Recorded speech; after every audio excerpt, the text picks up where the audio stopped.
Hi there, my name is Ainsley and I'm an exercise physiologist for active seniors. We typically specialise in seniors individual care but in a community setting. We unfortunately can't do a physical community setting at the moment, but we certainly can do one online and give you as much information as possible. Today we're going to go through how to make exercises harder just at home without buying new equipment, because sometimes that can be quite difficult to get at this time. Now we're just going to focus on a sit to stand exercise and go through a few steps on how we can make it harder. Now, as you can see here, if I step to the side, you'll see that my seat is elevated with a cushion. This is the back of my lounge cushion, makes it nice and tall. If I do a sit to stand with this, make sure your arms are always across, it's easier because I'm not bending my knees as much. So my muscles get a rest a bit earlier and not as much range of motion. If I want to make it harder, if I take off the cushion, I'm going to have to go lower and therefore my muscles have to be engaged for a longer range. So I'm going to come down and back up. And it's a big difference, so be warned. Go at a slower rate if it's too much of a difference. So that's the first way we can change it, by changing the height of the chair, okay? The second way we can do it is with tempo. Okay, so you've got two options. If you're looking for more of a aerobic component, you want to go fast. The faster you go, the more huffy and puffy you're going to get. However, if you want more of a strength component, you want to go slower. The muscles have to engage for longer and therefore they fatigue themselves. So I'll show you a difference. If I go fast,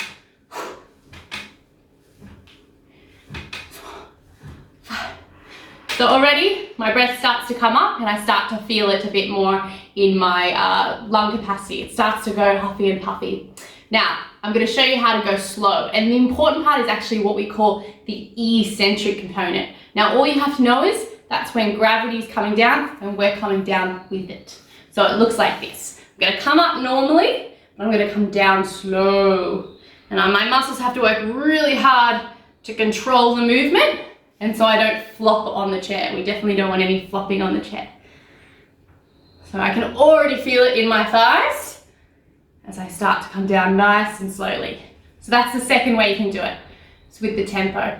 The third way you can do it is by not letting yourself have a little rest in between your exercises. So if I come up and down, but I only tap the chair rather than sit on the chair, my muscles don't get a break. They don't get that little split second rest when I sit down. So if I come up and I just tap the chair and I come straight back up, slow when I just tap the chair, my muscles have to work harder. Now, if you find that you're tapping it more mid-thigh, you're going to need to shift your feet out a little bit because we want your bottom to be the thing that touches it. That will also affect the height of how much you're coming down. Okay? So that's the third one. The fourth and final one is combining it with another exercise. If we add more exercises into it, it makes it more of a full and global body workout. So I'm going to get my TheraBand and I'm going to do it with a TheraBand pull apart. So this is how it'll look. If I want to go slow, slow tap, slow pull out.